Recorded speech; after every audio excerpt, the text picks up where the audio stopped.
ভাইবো। জি কাকা। বলতে ধান তো কাটিস না, তো কিরম ভাবে কাটা ওবে কি ধান কাটা আগুই? কেন কাকা এই কাটা কি ঠিক হচ্ছে না? আরে না বাবু, ওই ধান কাটতে গেলে ওবে ধান কাটলে আগুই না।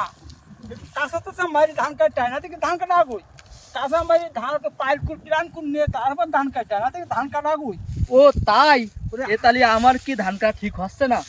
না ওই কাঁচা মারি ওর ভিতরে ধান তো পাড়াই নাও।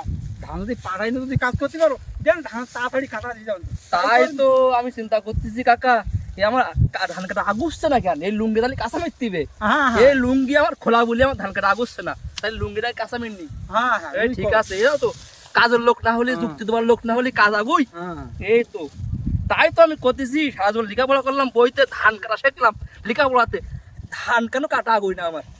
আজকে দেখ কিরাম ধান কাটা আগুই না। আজকে একটা ধান কাটা দেখাই দেবো আমি।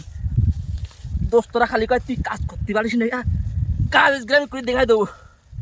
এবার ঠিক আছে নাকি? ঠিক আছে, তাহলে পাঠাই নিয়ে আসে ধানটা।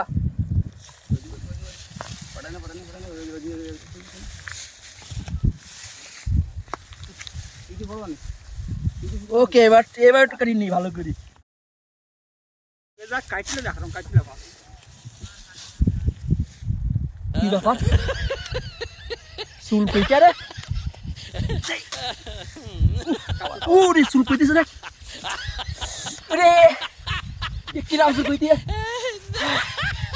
না এই ধান কাটা আমার হবে না রে। কিছু করি কি রে কাকা, কি আমার পরামর্শ দিলো নাকি শয়তান লোক যে? সব আমার চুল কুচি করে ফেলে গেল যে আমার। ধুর, ধান কাটা হবে না আমার।